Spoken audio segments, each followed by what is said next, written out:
अमेरिकी राष्ट्रपति Donald Trump और रशिया के प्रेसिडेंट व्लादिमीर पुतिन की फोन पर बातचीत के कुछ घंटों बाद ही यूक्रेन ने रूस के स्ट्रेटेजिक बॉम्बर ठिकानों पर जबरदस्त हमला किया।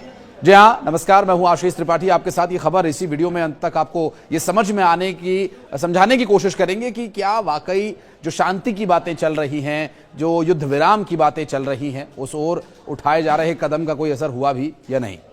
क्योंकि इस हमले के बाद रूस के एंगेल्स रणनीतिक बमवर्षक अड्डे को भी भारी नुकसान पहुंचा और इसे यूक्रेन का अब तक का सबसे घातक हमला बताया जा रहा है। और इसके चलते युद्ध क्षेत्र से लगभग 700 किलोमीटर दूर स्थित एक एयरबेस पर एक बड़ा विस्फोट हुआ और इस विस्फोट के बाद वहां आग लग गई। एक रिपोर्ट के मुताबिक रूस के रक्षा मंत्रालय ने यह दावा किया कि उनके एयर डिफेंस सिस्टम ने रूसी क्षेत्रों में 132 यूक्रेनी ड्रोन्स को मार गिराया है और एंगेल्स में स्थित जिस रूसी एयरबेस को निशाना बनाया गया उसे सोवियत काल में स्थापित किया गया था।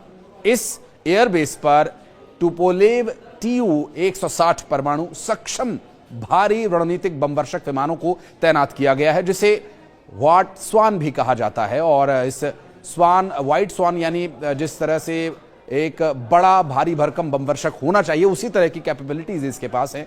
Tu-160 रूस के सबसे आधुनिक परमाणु बमवर्षक विमानों में से एक है। इन विमानों की मदद से रूस पहले भी यूक्रेन पर हमले कर चुका है और इस बीच हमले के कई वीडियोस भी वायरल होते रहे, जिसमें विस्फोटकों के साथ आग की उठती हुई लपटें देखी जा रही हैं। वीडियोस में यह भी देखा जा सकता है कि आसमान से धुएं का एक गुबार दिखाई दे रहा है और यूक्रेन ने दिसंबर 2022 के बाद एंगेल्स एयरबेस पर कई हमले किए। जनवरी में यूक्रेन ने बेस की सेवा करने वाले एक तेल डिपो पर भी हमला किया था, जिससे भीषण आग लग गई थी और इस आग को बुझाने में करीब 5 दिन लग गए थे। फिलहाल इस हमले को लेकर यूक्रेन के रक्षा मंत्रालय ने इसकी पुष्टि की है और उसकी फोर्स ने रूस पर एयर स्ट्राइक की है। कई विस्फोट किए गए जिसमें सामरिक ठिकानों को निशाना बनाया गया। इतना ही नहीं, रूस ने भी जवाब देने का दावा किया है। रूस के रक्षा मंत्रालय ने कहा कि उनकी एयरफोर्स ने रूसी क्षेत्र में आए 132 ड्रोन्स को मार गिराया और यह ड्रोन हमला रूसी प्रेसिडेंट व्लादिमीर पुतिन द्वारा बिना शर्त 30 दिन के सीज फायर को ठुकराने के बाद हुआ, जबकि इससे पहले ही शांति और समझौते की बातें चल रही थी, युद्ध विराम की बातें चल रही थी।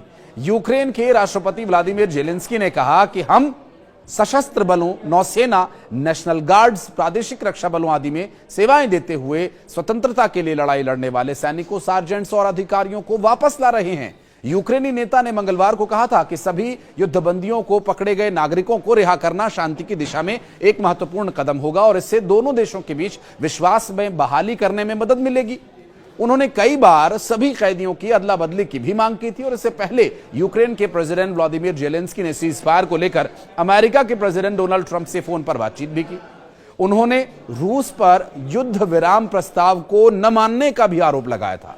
जेलेंस्की ने आरोप लगाया कि ट्रंप और पुतिन की बातचीत के कुछ ही घंटों बाद यूक्रेन पर हमला हुआ, जिसमें बुनियादी ढांचों सहित अस्पताल को भी निशाना बनाया गया। और अमेरिकी प्रेसिडेंट डोनाल्ड ट्रंप ने सोशल मीडिया प्लेटफॉर्म ट्रुथ पर पोस्ट करके बताया कि जेलेंस्की से उनकी बात एक दिन पहले हुई और पुतिन के साथ हुई चर्चा पर यह बात आधारित थी, ताकि रूस और यूक्रेन दोनों को उनकी जरूरतों के अनुसार एक साथ एक टेबल पर लाया जा सके। और दोनों नेताओं ने करीब 1 घंटे तक फोन पर बातचीत की। ट्रंप ने कहा कि हम पूरी तरह से सही रास्ते पर हैं। अब अंदर की खबर यह है कि जेलेंस्की अब आगे की प्लानिंग में जुट गए हैं। व्हाइट हाउस के राष्ट्रीय सुरक्षा सलाहकार माइक वॉल्ट्ज ने सोशल मीडिया पर यह घोषणा की कि आने वाले दिनों में अमेरिका और रूस के अधिकारी सऊदी अरब के रियाद में मिलेंगे और फिर सीज फायर लागू करने पर चर्चा होगी। हालांकि उन्होंने यह भी कहा कि अभी तक यह स्पष्ट नहीं हो पाया है कि यूक्रेन के अधिकारी उस वार्ता में शामिल होंगे या नहीं।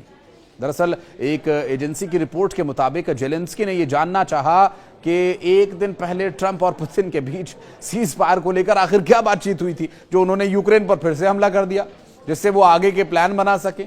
इस पर बात करते हुए पुतिन ने यह भी साफ किया कि अगर यूक्रेन के सहयोगी उसे खुफिया सहायता देना बंद नहीं करेंगे तो भी यह युद्ध इसी तरह से जारी रहेगा। और माना यह भी जा रहा है कि युद्ध खत्म होना चाहिए, हर कोई प्रयास कर रहा है, दुनिया में हर कोई यही चाहता है, भारत की भी यही भूमिका रही है। और जिस तरह से प्रधानमंत्री नरेंद्र मोदी ने डोनाल्ड ट्रंप से बातचीत के दौरान यह भी कहा था कि भारत पर जो आरोप लगते हैं कि भारत जो न्यूट्रल रहता है, भारत न्यूट्रल नहीं है, भारत शांति के पक्ष में है, भारत का पक्ष है शांति, और उसी को स्थापित करने के लिए तमाम प्रयास हो रहे हैं, जबकि ये हमले उस शांति के प्रयास में कहीं ना कहीं बाधा बन रहे हैं।